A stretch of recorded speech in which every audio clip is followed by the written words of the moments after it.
Don't let your emotions over power your intelligence. നിങ്ങളുടെ വികാരങ്ങൾ ബുദ്ധിയെ കീഴടക്കാതിരിക്കുവാൻ ജാഗ്രത പാലിക്കുക. ലോകപ്രശസ്ത മോട്ടിവേഷൻ സ്പീക്കറും ഇൻഫ്ലുവൻസറും സംഗീതജ്ഞനുമായ ഡ്രേക്ക് ഗ്രഹാം പറഞ്ഞതാണ് ഈ വാചകം. സൗരാപൂർ സന്ദർശന വേളയിൽ ഗ്രാമത്തിലെ പ്രസിദ്ധമായ സ്മാരകം ചുറ്റി നടന്നു കണ്ടുകൊണ്ടിരുന്ന ഗുരു അതിനോട് ചേർന്നുള്ള മനോഹരമായ പൂന്തോട്ടം കാണാൻ ഇടയായി. അവിടെ ചെടികൾ നനച്ചുകൊണ്ട് ഒരു യുവാവ് നിൽപ്പുണ്ടായിരുന്നു. സ്വാമിജിയെ കണ്ടിട്ടും യാതൊരു ഭാവഭേദവുമില്ലാതെ അയാൾ തൻ്റെ പ്രവൃത്തിയിൽ മുഴുകി നിന്നു. ചിലർ അത് അഹങ്കാരമായും മറ്റു ചിലർ അയാളുടെ ജോലിയിലുള്ള ആത്മാർത്ഥതയായും കണ്ടു. എന്നാൽ സ്വാമിജി അയാളുടെ മുഖത്തേക്ക് സൂക്ഷിച്ചു നോക്കി. നന്നേ ക്ഷീണിച്ചിരിക്കുന്നു. യുവത്വത്തിൻ്റെതായ ഒരു പ്രസരിപ്പും ആ മുഖത്തില്ല. ഗുരു അയാളെ സ്നേഹത്തോടെ അരികിലേക്ക് വിളിച്ചു. എന്താണ് പേര്? ശശാങ്കൻ. അയാൾ മറുപടി പറഞ്ഞു. ഈ പേരിൻ്റെ അർത്ഥം എന്തെന്നറിയുമോ? അറിയാമെന്ന് അയാൾ തലയാട്ടി. എങ്കിൽ പറയൂ, എന്താണ്? ചന്ദ്രൻ. പക്ഷേ പൂർണ്ണചന്ദ്രൻ്റെ പോയിട്ട് അർദ്ധചന്ദ്രൻ്റെ വെളിച്ചം പോലും ഈ മുഖത്ത് കാണുന്നില്ലല്ലോ. ഗുരു പുഞ്ചിരിച്ചുകൊണ്ട് പറഞ്ഞു. ശശാങ്കൻ എന്തോ ആലോചിച്ചു നിന്നു. എന്താണ് നിന്നെ അലട്ടുന്ന പ്രശ്നം? എന്തെങ്കിലും വ്യാധി? ഗുരു സാവകാശം ചോദിച്ചു. വ്യാധി മനസ്സിനാണ് സ്വാമി. ഞാൻ ആത്മാർത്ഥമായി സ്നേഹിക്കുന്നവരാരും എന്നെ സ്നേഹിക്കുന്നില്ല എന്ന തോന്നലാണ്. എപ്പോഴും അതെന്നെ വേദനിപ്പിക്കുന്നു. അയാളുടെ കണ്ണുകൾ നിറഞ്ഞു. അത് വെറുമൊരു തോന്നലാണെന്ന് അപ്പോൾ ശശാങ്കന് അറിയാം. എന്നാൽ അതിൽ നിന്ന് പുറത്തു വരാനും കഴിയുന്നില്ല അല്ലേ? അയാൾ തലയാട്ടി. ഗുരു തുടർന്നു. ഡിറ്റാച്ച്മെന്റ് എന്ന വാക്ക് ശശാങ്കൻ കേട്ടിട്ടുണ്ടോ? അല്പം ആലോചിച്ച ശേഷം അയാൾ പറഞ്ഞു, ഉണ്ട്. പക്ഷേ ഡിറ്റാച്ച്ഡ് ആവുകയാണെങ്കിൽ അത് ക്രൂരമല്ലേ? സ്നേഹിക്കുന്നവരുടെ അടുത്ത് അതെങ്ങനെ സാധ്യമാകും? വേദനയുണ്ടാകുന്ന ഒന്നല്ലേ അത്? ഗുരു പുഞ്ചിരിച്ചുകൊണ്ട് പറഞ്ഞു. നോക്കൂ, ഈ ചിന്തയാണ് ഏറ്റവും വലിയ പ്രശ്നം. ഞാൻ കുറച്ച് കാര്യങ്ങൾ പറഞ്ഞു തരാം. അത് ശ്രദ്ധയോടെ കേൾക്കുക. 1. Understanding the concept. ഡിറ്റാച്ച്മെന്റ് എന്ന ആശയത്തിൻ്റെ ശരിയായ അർത്ഥം മനസ്സിലാക്കുക എന്നതാണ്. അതിൽ ആദ്യത്തേത്. ഡിറ്റാച്ച്മെന്റ് എന്നാൽ വിട്ടുനിൽക്കലാണെങ്കിലും അതൊരു നിരസിക്കലല്ല. ഒരു ബന്ധത്തിൽ നിന്ന് സ്വയം അകന്നു പോവുകയോ മറ്റുള്ളവരെ അകറ്റി നിർത്തുകയോ അല്ല ഇതുകൊണ്ട് ഉദ്ദേശിക്കുന്നത്. ആ ബന്ധം നമ്മുടെ മനസ്സിനെ നിയന്ത്രിക്കാതെ ഇരിക്കാൻ മനഃപൂർവ്വം ഒരു അകലം പാലിക്കുകയാണ്. ഉദാഹരണത്തിന്, ശശാങ്കൻ ഒരു കൃഷിക്കാരനാണെന്ന് കരുതുക. നിങ്ങൾ ഇറക്കിയ വിത്ത് വേരിട്ടാൽ അതിൽ നിന്നും വിളവ് ലഭിക്കണമെന്ന ആഗ്രഹം ഉണ്ടാവുന്നത് സ്വാഭാവികമാണ്. എന്നാൽ ഉദ്ദേശിച്ചത്ര വിളവ് ഒടുവിൽ ലഭിച്ചില്ലെങ്കിലോ നിരാശയായിരിക്കില്ലേ ഫലം? ഇവിടെയാണ് ഡിറ്റാച്ച്മെൻറ്റിൻ്റെ പ്രസക്തി. ഇവിടെ ഫലത്തിൽ അമിത പ്രതീക്ഷ പുലർത്താതെ നിരാശയും ബാധിക്കാതെ ജാഗ്രതയോടെ പ്രവർത്തിക്കുക എന്നതാണ്. എന്ത് കിട്ടുന്നുവോ അതിൽ സന്തോഷവും സമാധാനവും കണ്ടെത്തലാണ് പ്രധാനം. ഗുരു ശശാങ്കനെ നോക്കി. അയാൾ ശ്രദ്ധയോടെ കേൾക്കുന്നുണ്ട് എന്ന് മനസ്സിലാക്കി. നോക്കൂ, ഈ ചട്ടിയിൽ നിൽക്കുന്ന ചെടിയിൽ ശശാങ്കൻ ഒഴിച്ച വെള്ളം ഇപ്പോഴും തങ്ങി നിൽക്കുന്നത് കണ്ടോ? എന്തുകൊണ്ടാണത്? ഭൂമിയുമായി ആ ചെടിക്ക് നേരിട്ട് ബന്ധമില്ല. എന്നാൽ ഇവിടെ ചട്ടിയൊരു തടസ്സമായി നിൽക്കുകയാണെന്ന് പറയാൻ പറ്റുമോ? അതുമില്ല. ആ ചെടിക്ക് വളരാൻ പറ്റുന്ന സാഹചര്യം ആ ചട്ടിയിൽ കിട്ടുന്നുണ്ട് അല്ലേ? എന്നാൽ ആ ചട്ടിക്കും ചെടിക്കും താങ്ങാവുന്നതിലും കൂടുതൽ നമ്മൾ നൽകിയപ്പോൾ അതിന് ഉൾക്കൊള്ളാൻ കഴിയുന്നില്ല. ഇതുപോലെയാണ് നമ്മുടെ മനസ്സും. ശരിയാണല്ലോ എന്ന് മനസ്സിലോർത്ത് ശശാങ്കൻ ചോദിച്ചു. അപ്പോൾ ഉൾക്കൊള്ളാവുന്നതിലും അപ്പുറം നമ്മുടെ മനസ്സിലേക്ക് കടന്നു വരുന്നു എന്ന് എങ്ങനെയാണ് സ്വാമി മനസ്സിലാക്കുക? മനസ്സറിഞ്ഞാൽ മതിയാകും. ഗുരു തുടർന്നു. 2. Learn your mind. മനസ്സറിയുക എന്നാൽ എന്താണ് നമുക്ക് ശരിക്കും വേണ്ടത്, വേണ്ടാത്തത് എന്ന് തിരിച്ചറിയുക എന്നതാണ്. നമ്മുടെയെല്ലാം മനസ്സിൻ്റെ പൊതുവായ സ്വഭാവമാണ് താല്പര്യം തോന്നുന്ന ഒന്നിലേക്ക് എളുപ്പത്തിൽ ആകർഷിക്കപ്പെടുകയും അതിൻ്റെ അഭാവത്തിൽ വിഷമിക്കുകയും ചെയ്യുക എന്നത്.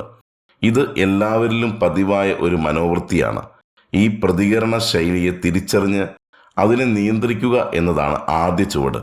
അതിനു പറ്റിയ ഏറ്റവും അടിസ്ഥാനവും ശക്തവുമായ മാർഗമാണ് ആത്മവിചാരം, സെൽഫ് ഇൻക്വയറി നടത്തുക എന്നത്. ഓരോ ആഗ്രഹവും പ്രത്യക്ഷത്തിൽ വ്യത്യസ്തമാണെങ്കിലും എല്ലാത്തിൻ്റെയും അടിസ്ഥാനതയിൽ സമാനതകളുണ്ട്. ശ്രീ രമണ മഹർഷിയുടെ ഉപദേശപ്രകാരമായ ഞാൻ ആര് എന്ന ചോദ്യത്തിലൂടെ ഇത് തുടങ്ങാം. ഈ അനുഭവങ്ങൾ എന്നെ ബാധിക്കുന്നോ ഇവിടെ ഈ എന്ന് പറഞ്ഞ ഞാൻ ശരിക്കും ആരാണ്? ശരീരമോ ചിന്തയോ വ്യക്തിത്വമോ ആത്മാവോ? ഞാൻ സത്യത്തിൽ എന്താണ്? ഈ ചോദ്യങ്ങൾ നിരന്തരമായി തീവ്രതയോടെ ചോദിച്ചാൽ മനസ്സിൻ്റെ പഴുതുകളിൽ വെളിച്ചം നിറയുകയും ആത്യന്തികമായ ആശ്വാസം കൈവരുകയും ചെയ്യും. ഇനി നമുക്കല്പം നടക്കാം. ഗുരു ശശാങ്കനെ കൂട്ടി മുന്നോട്ട് നടന്നു. നടപ്പാതയിലേക്ക് ചാഞ്ഞു വളർന്ന 2 ചെടികൾ ചൂണ്ടിക്കാട്ടി ഗുരു ചോദിച്ചു, ഇത് കണ്ടിട്ട് എന്തു തോന്നുന്നു? ഒന്നും മനസ്സിലാവാത്ത പോലെ ആലോചിച്ചു നിന്നിട്ട് അയാൾ പറഞ്ഞു, ഇത് നമ്മുടെ പാതയെ തടസ്സപ്പെടുത്തും വിധം വളർന്നിട്ടുണ്ട്. വെട്ടി ഒതുക്കണം എന്നാണോ? ഗുരു ചിരിച്ചു. അല്ല, ഈ ചെടി നമുക്ക് മാർഗതടസ്സം സൃഷ്ടിക്കും പോലെയാണ് നമ്മുടെ മനസ്സിലെ അനാവശ്യ ചിന്തകൾ നല്ല ചിന്തകളെ തടയുന്നത്. അതുകൊണ്ട് എന്ത് സംഭവിക്കുന്നു എന്ന് നോക്ക്. അടുത്തു നിൽക്കുന്ന മറ്റു ചെടികൾക്കും ഈ ചെടി കാരണം നന്നായി വളരാൻ സാധിക്കുന്നില്ല. മാത്രവുമല്ല, ഇതിൻ്റെ തെറ്റായ പാത അവറ്റകളും സ്വീകരിച്ചു തുടങ്ങിയിരിക്കുന്നു. ഇതുപോലെയാണ് നമ്മുടെ ചുറ്റുമുള്ളവരെ നമ്മുടെ മോശം ചിന്തകൾ ബാധിക്കുക. അത് മാറ്റിയെടുക്കാൻ എന്താണ് വേണ്ടത് സ്വാമിജി? ശശാങ്കൻ എളിമയോട് ചോദിച്ചു. സ്വയം നിരീക്ഷണം കൊണ്ടത് സാധ്യമാകും. വിശദമായി പറഞ്ഞു തരാം. 3. Self observation or witnessing. നമ്മുടെ പ്രതികരണങ്ങൾ, ആഗ്രഹങ്ങൾ, വിഷമങ്ങൾ എന്നിവ നിഷ്പക്ഷമായി നിരീക്ഷിക്കുക. ഓരോ അനുഭവത്തിൻ്റെയും പിന്നിൽ എന്താണ് കാരണമാകുന്നത് എന്ന് നോക്കുക. ഉദാഹരണത്തിന്, പ്രിയപ്പെട്ട ഒരാൾ നമ്മെ അവഗണിച്ചാൽ അപ്പോഴുണ്ടാകുന്ന വിഷമം എവിടെ നിന്ന് വരുന്നു എന്ന് ചിന്തിക്കുക. അതായത്, എൻ്റെ അഹം എന്ന ബോധത്തിനേറ്റ മുറിവാണോ അതെന്ന് സ്വയം ചോദിക്കുക. അതോ സ്നേഹിക്കുന്ന ഒരാളിൽ നിന്ന് ആഗ്രഹിക്കുന്ന പരിഗണന ലഭിക്കുന്നില്ല എന്ന മനോവേദനയാണോ എന്നും. ഇങ്ങനെ ആത്മപരിശോധന നടത്തുന്നതിലൂടെ നമുക്ക് ശരിയായത് തിരഞ്ഞെടുക്കാൻ സാധിക്കും. അത് നമ്മെ പടിപടിയായി വെറുമൊരു ദൃക്സാക്ഷി മനോഭാവത്തിലേക്ക് കൊണ്ടുചെന്നെത്തിക്കും. ഇതിനെ സാക്ഷിഭാവം അഥവാ വിറ്റ്നസിങ് കോൺഷ്യസ്നസ് എന്ന് പറയുന്നു. 4. Understanding the nature of your obsession. ഏത് കാര്യത്തോടാണ് നമുക്ക് അമിതമായ ആസക്തിയുള്ളതെന്ന് ആദ്യം തിരിച്ചറിയുക. ഈ ആസക്തികൾ നമ്മുടെ ചിന്തകളെയും പ്രവൃത്തികളെയും എങ്ങനെ സ്വാധീനിക്കുന്നു എന്നും നിരീക്ഷിക്കുക. ഭൗതിക വസ്തുക്കളോടുള്ള അമിതമായ താല്പര്യം, വ്യക്തികളോടുള്ള അന്ധമായ സ്നേഹം, സ്ഥാനമാനങ്ങളോടുള്ള മോഹം എന്നിവയെല്ലാം ആസക്തിയുടെ വിവിധ രൂപങ്ങളാണ്. ഈ ആസക്തികൾ നമ്മെ ദുഃഖത്തിലേക്കും നിരാശയിലേക്കും നയിക്കാൻ സാധ്യതയുണ്ട് എന്ന് തിരിച്ചറിയുന്നത് ഡിറ്റാച്ച്മെൻറ്റിലേക്കുള്ള ആദ്യ ചുവടുവയ്പ്പാണ്. അവർ നടപ്പ് തുടർന്നു. വെയിലിൽ വാടി വീണ പൂക്കളിൽ ഒന്ന് കയ്യിലെടുത്ത് ഗുരു പറഞ്ഞു, ഒരു പൂവിൻ്റെ ആയുസ് 1 ദിവസമാണെന്ന് ശശാങ്കന് അറിയുമല്ലോ. എന്നും വൈകുന്നേരം ഇതിങ്ങനെ വാടി വീണ് കിടക്കുന്നത് കാണുമ്പോൾ ശശാങ്കന് എന്താണ് തോന്നാറുള്ളത്? വിഷമം തോന്നാറുണ്ട്, കൊതിതീരും വരെ കാണാൻ പറ്റാതെ പോകുന്നതിൽ. പക്ഷേ അത് അതിൻ്റെ വിധിയല്ലേ സ്വാമിജി? അതെ, ഇതുപോലെയാണ് നമ്മുടെ ജീവിതവും. ക്ഷണികമാണ് നമ്മുടെ ഓരോരുത്തരുടെയും ജീവിതം. ആ ബോധം പൊതുവെ മനുഷ്യർക്ക് ഉണ്ടാകാറില്ല. അത് മനുഷ്യവർഗത്തിൻ്റെ മാത്രം പ്രത്യേകതയാണ്. ഗുരു തുടർന്നു. 5. Being aware of transience. നാം നമ്മുടേതെന്ന് കരുതി പിടിച്ചു വച്ചിരിക്കുന്ന എല്ലാ ഭൗതിക വസ്തുക്കളും ബന്ധങ്ങളും ക്ഷണികമാണ് എന്ന യാഥാർത്ഥ്യം ഉൾക്കൊള്ളുക. കാലക്രമേണ എല്ലാം മാറ്റത്തിന് വിധേയമാകും. ഇന്നുള്ളത് നാളെ ഇല്ലാതായേക്കാം. ഈ തിരിച്ചറിവ് വസ്തുക്കളോടുള്ള നമ്മുടെ മനോഭാവത്തിൽ മാറ്റം വരുത്താൻ സഹായിക്കും. സ്ഥിരമല്ലാത്ത ഒന്നിനോട് അമിതമായ അടുപ്പം വയ്ക്കുന്നത് ദുഃഖത്തിന് കാരണമാകും എന്നും മനസ്സിലാക്കുക. അവർ അല്പസമയം വിശ്രമിക്കാനിരുന്നു. അരികിലായി താമരക്കുളത്തിൽ ഒരു താമര വിടർന്നു നിന്നിരുന്നു. അത് ചൂണ്ടി ഗുരു പറഞ്ഞു, എന്തു മനോഹരമെന്ന് നോക്ക്. നാളെ എന്ത് എന്നറിയാതെയാണവ പൂത്തു നിൽക്കുന്നത്. പൂവിട്ടു നിൽക്കുക എന്ന് കർത്തവ്യം ഭംഗിയായി ചെയ്യുന്നു. ഇതുപോലെ ആവണം നമ്മുടെ പ്രവൃത്തികളും. ശശാങ്കന് മനസ്സിലാവുന്നുണ്ടോ? അയാൾ ഉവ്വെന്ന് തലയാട്ടി. 6. Do your duty, don't expect results. നമ്മുടെ കർത്തവ്യങ്ങൾ ഉത്തരവാദിത്വത്തോടെയും ആത്മാർത്ഥതയോടെയും വീഴ്ച വരുത്താതെ നിർവഹിക്കുക. ഒപ്പം ഫലത്തെക്കുറിച്ച് അമിതമായി വ്യാകുലപ്പെടാതെയും ഇരിക്കുക. ഭഗവത്ഗീതയിലെ കർമ്മണ്യവാധികാരസ്ഥേ മാ ഫലേഷു കഥാചന എന്ന തത്വം ഇവിടെ പ്രസക്തമാണ്. നിങ്ങളുടെ പ്രവൃത്തിയിൽ മാത്രം ശ്രദ്ധ കേന്ദ്രീകരിക്കുക. ഫലം എന്തുതന്നെയായാലും അതിനെ സ്വീകരിക്കാനുള്ള മാനസികാവസ്ഥ വളർത്തിയെടുക്കുക എന്ന് സാരം. അവർ പിന്നെയും നടപ്പ് തുടർന്നു. ചെടി നനയ്ക്കുമ്പോൾ ഒരു ചെടിക്ക് കൂടുതൽ വെള്ളം മറ്റൊന്നിന് കുറവ് എന്ന രീതിയിൽ ശശാങ്കൻ ചെയ്യാറുണ്ടോ? അതെന്താ സ്വാമി അങ്ങനെ ചോദിച്ചത്? അയാൾ ചെറിയൊരു ഞെട്ടലോടെ ചോദിച്ചു. വെറുതെ ഒന്നറിയാൻ വേണ്ടി. ഗുരു പുഞ്ചിരിച്ചുകൊണ്ട് തുടർന്നു. 7. Practice impartiality. എല്ലാ സാഹചര്യങ്ങളെയും വികാരങ്ങളെയും ഒരുപോലെ കാണാൻ പഠിക്കുക. സന്തോഷത്തിലും ദുഃഖത്തിലും ഒരുപോലെ നിലനിൽക്കാൻ പരിശീലിക്കുക. മറ്റുള്ളവരുടെ അഭിപ്രായങ്ങളിലും വിമർശനങ്ങളിലും അമിതമായി ശ്രദ്ധ കേന്ദ്രീകരിക്കാതിരിക്കുക. എല്ലായ്പ്പോഴും ആന്തരികമായ സമാധാനത്തിന് പ്രാധാന്യം കൊടുക്കുക. നടത്തത്തിനിടയിൽ വീട്ടിലുള്ളവരെയും ജോലിയെപ്പറ്റിയും തിരക്കിയ ശേഷം ഗുരു പറഞ്ഞു, മറ്റുള്ളവരെ ആശ്രയിക്കാതെ സ്വയം സമ്പാദിച്ചല്ലേ ശശാങ്കൻ ജീവിക്കുന്നത്. അതുതന്നെ വികാരങ്ങളുടെ കാര്യത്തിലും വേണം. എങ്ങനെയെന്ന് ഞാൻ പറഞ്ഞു തരാം. 8. B independent. മറ്റുള്ളവരെ അമിതമായി ആശ്രയിക്കുന്നത് ഒഴിവാക്കുക. സ്വന്തം കാര്യങ്ങൾ സ്വയം ചെയ്യാനും മറ്റുള്ളവരുടെ നിർദ്ദേശപ്രകാരമല്ലാതെ അവനവന് ഉതകുന്ന തീരുമാനങ്ങൾ സ്വയം എടുക്കാനും പഠിക്കുക. ആന്തരികമായ ശക്തിയും ആത്മവിശ്വാസവും ദൈനംദിനം വളർത്തുക. മറ്റുള്ളവരുടെ അംഗീകാരത്തിന് വേണ്ടി കാത്തു നിൽക്കുന്നത് ഒഴിവാക്കുക. 9. Follow A simple life. എത്രയൊക്കെ കിട്ടിയെന്ന് പറഞ്ഞാലും പിന്നെയും വേണം എന്ന അത്യാഗ്രഹം മനുഷ്യൻ്റെ കൂടപ്പിറപ്പാണെന്ന് കേട്ടിട്ടില്ലേ? അതുതന്നെയാണ് ഏറ്റവും വലിയ വിനാശവും. ആവശ്യങ്ങൾ കുറയ്ക്കുകയും ലളിതമായ ഒരു ജീവിതശൈലി പിന്തുടരുകയും ചെയ്യുക. അമിതമായ ആഡംബരങ്ങളും ഭൗതിക സുഖങ്ങളും ഒഴിവാക്കുക. ഉള്ളതുകൊണ്ട് തൃപ്തരാകാനും കൂടുതൽ നേടാനുമുള്ള ത്വരയെ നിയന്ത്രിക്കാനും പഠിക്കുക. അവരുടെ സഞ്ചാരപാതയിൽ ഗുരുവിന് മുമ്പിലേക്ക് ഒരു യാചകൻ വന്നു കൈനീട്ടി. കയ്യിലൊന്നുമില്ലെന്ന് കാണിച്ച സ്വാമിജി തൻ്റെ അനുയായികളോട് അയാൾക്ക് വേണ്ടത് നൽകാൻ ആവശ്യപ്പെട്ടു. ഇത് കണ്ട് ആദരവോടെ നിന്ന ശശാങ്കനോട് ഗുരു പറഞ്ഞു, ഇങ്ങനെ ജീവിക്കാൻ ശീലിക്കണം. ദാനം പോലെ മഹത്തായ പ്രവൃത്തിയില്ല. അതിന് അവസരം കിട്ടുകയെന്നാൽ പുണ്യമാണ്. 10. Care for others and do charity. നമുക്കുള്ളതെന്തോ അത് മറ്റുള്ളവരുമായി പങ്കുവെക്കുന്നതിൽ എല്ലായ്പ്പോഴും സന്തുഷ്ടരായിരിക്കാൻ ശ്രമിക്കുക. ദാനം ചെയ്യുമ്പോൾ ഉണ്ടാകുന്ന സന്തോഷം ഭൗതിക വസ്തുക്കൾ സ്വയം അനുഭവിക്കുമ്പോൾ ഉണ്ടാകുന്നതിനേക്കാൾ വലുതാണ് എന്ന് മനസ്സിലാക്കുക. നിസ്വാർത്ഥമായ സേവനത്തിലൂടെയും ദാനത്തിലൂടെയും മനസ്സിലെ സ്വാർത്ഥത ഇല്ലാതാക്കാൻ സാധിക്കും. ഇടയിലൊന്ന് നിന്നിട്ട് ഗുരു ചോദിച്ചു, ഈ ലോകത്തെ എല്ലാ മനുഷ്യരുടെയും ഏറ്റവും വലിയ സമ്പത്ത് എന്താണെന്ന് അറിയുമോ? ഒട്ടും ആലോചിക്കാതെ അയാൾ ചാടിക്കയറി പറഞ്ഞു, പണമല്ലേ? ഗുരു അല്ല എന്ന് തലയാട്ടി. ബന്ധങ്ങളാണോ? സ്നേഹമോ? ശശാങ്കൻ ആകാംക്ഷയോട് ചോദിച്ചു. അല്ല സഹോദര, അത് സമാധാനമാണ്. മനസ്സിന് സമാധാനമുണ്ടെങ്കിൽ മറ്റെല്ലാം താനേ വരും. ആകുലതകളില്ലാതെ ഒരു രാത്രി സ്വസ്ഥമായി ഉറങ്ങി എഴുന്നേൽക്കാൻ കഴിഞ്ഞാൽ നീയാണ് ഈ ലോകത്തിലെ ഏറ്റവും വലിയ ഭാഗ്യവാനെന്ന് ഞാൻ പറയും. അങ്ങനെ ഉറങ്ങിയിട്ട് കാലങ്ങളായല്ലോ എന്നയാൾ ഓർത്തു. അതിനെന്താണ് സ്വാമിജി ഞാൻ ചെയ്യേണ്ടത്? വിശദമായി പറഞ്ഞു തരാം, ശ്രദ്ധയോടെ കേട്ടോളൂ. 11. Practicing yoga and meditation. മനസ്സിന് അസ്വസ്ഥതയുണ്ടാകുമ്പോൾ നാം മനോരോഗ വിദഗ്ധനെ കാണും. അദ്ദേഹം ആദ്യം തന്നെ നമ്മോട് ചെയ്യാൻ പറയുന്ന കാര്യം എന്താണെന്നറിയുമോ?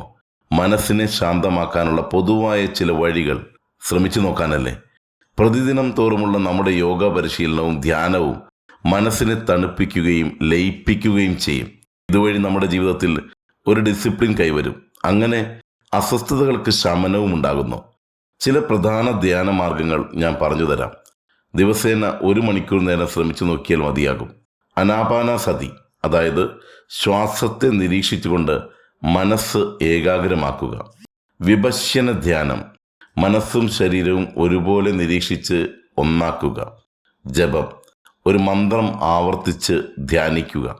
ശൂന്യതാ ധ്യാനം, ഒന്നിലേക്കും ശ്രദ്ധ തിരിക്കാതെ മനസ്സിനെ വെറുതെ വിടുക. ഇങ്ങനെ മനസ്സിനെ നമ്മുടെ വരുതിയിൽ നിയന്ത്രിച്ചു നിർത്താനാകും.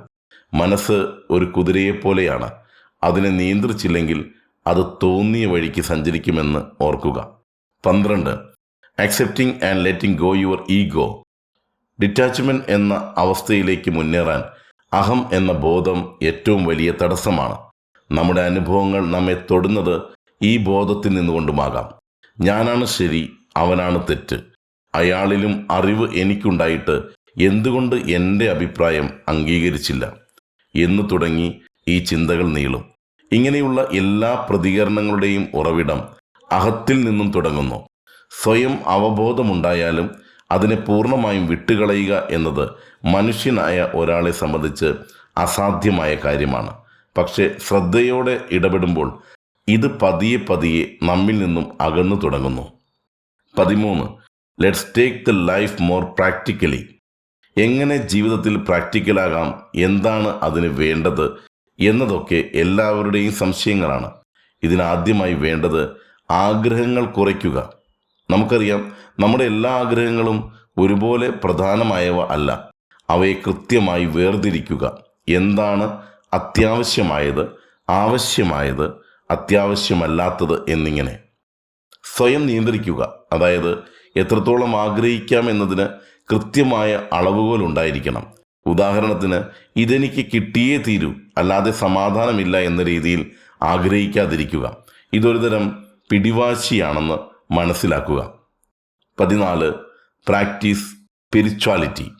മനസ്സിനെ അലസമാക്കാതെ ഡിറ്റാച്ച്മെൻറ്റ് എന്ന അവസ്ഥയിലേക്ക് നയിക്കാൻ ആത്മീയത ഒരു പരിധിവരെ നമ്മെ സഹായിക്കും. ഇതിനായി ഭഗവത്ഗീത, ഉപനിഷത്തുക്കൾ, ബൈബിൾ, ഖുർആൻ എന്നീ മതഗ്രന്ഥങ്ങൾ വായിക്കാവുന്നതാണ്. പ്രാർത്ഥനയിൽ ഏർപ്പെടാം. സന്യാസിമാരുടെയും ഗുരുക്കന്മാരുടെയും ഉപദേശങ്ങൾ കേൾക്കാം. ഒരു വിശ്വാസിക്ക് ഏത് മതത്തിലും വിശ്വസിക്കാം. ആത്മീയത എന്ന അവസ്ഥയിലേക്ക് എത്താൻ ഏത് മതവും സ്വീകരിക്കാം. അതുപോലെ ജീവിതത്തിൻ്റെ ആത്യന്തികമായ ലക്ഷ്യം ഭൗതിക സുഖങ്ങളല്ല എന്ന് മനസ്സിലാക്കുക. ആന്തരികമായ വളർച്ചയ്ക്കും മോക്ഷത്തിനും പ്രാധാന്യം നൽകുക. ഡിറ്റാച്ച്മെൻറ്റ് എന്നത് ഒറ്റ ദിവസം കൊണ്ട് നേടിയെടുക്കാൻ സാധിക്കുന്ന ഒന്നല്ല. നിരന്തരമായ പരിശീലനത്തിലൂടെയും ശ്രദ്ധയിലൂടെയും മാത്രമേ ഈ അവസ്ഥയിലേക്ക് എത്തിച്ചേരാൻ സാധിക്കുകയുള്ളൂ. ചെറിയ കാര്യങ്ങളിൽ നിന്ന് തുടങ്ങി പതിയെ പതിയെ ആസക്തികളെ നിയന്ത്രിക്കാൻ പഠിക്കുക. വീഴ്ചകൾ സംഭവിക്കാം, എന്നാലും വീണ്ടും വീണ്ടും ശ്രമിച്ചുകൊണ്ടേയിരിക്കുക. ഡിറ്റാച്ച്മെൻറ്റ് എന്നാൽ എല്ലാം ഉപേക്ഷിച്ച് ഈ ലോകത്തിൽ നിന്നേയുള്ള ഒളിച്ചോട്ടമല്ല, മറിച്ച് ഇവിടെ ജീവിക്കുമ്പോൾ തന്നെ മനുഷ്യരോടും വസ്തുക്കളോടുമുള്ള അമിതമായ അറ്റാച്ച്മെൻറ്റ് ഒഴിവാക്കി ആന്തരികമായ സമാധാനം കണ്ടെത്താനുള്ള ഒരു മാർഗമാണ്. അങ്ങനെ നമ്മുടെ മനസ്സ് കൂടുതൽ വിശാലമാകുകയും അനാവശ്യമായ ബാധകളിൽ നിന്നും സ്വാതന്ത്ര്യം കിട്ടുകയും ചെയ്യും. ശശാങ്കൻ്റെ കണ്ണുകൾ നിറഞ്ഞു. അദ്ദേഹം ഗുരുവിൻ്റെ കാൽക്കൽ വീണ് അനുഗ്രഹം വാങ്ങി പറഞ്ഞു തന്നതെല്ലാം അതേപോലെ ചെയ്യാമെന്ന് സമ്മതിക്കുകയും ചെയ്തു. ഈ പ്രോഗ്രാം തയ്യാറാക്കിയ നസീർ ഖാൻ സാഹിബ് ടി എംപവർമെൻറ്റ് മെൻറ്ററും മണിടെക് മീഡിയ, മണിടെക് അക്കാദമി എന്നീ സ്ഥാപനങ്ങളുടെ ഫൗണ്ടറും ഡയറക്ടറുമാണ്. മണിടെക് അക്കാദമി നടത്തുന്ന വിവിധ പ്രോഗ്രാമുകളെക്കുറിച്ച് അറിയുവാൻ 7907536093 എന്ന വാട്സപ്പ് നമ്പറിൽ മെസ്സേജ് ചെയ്യുക.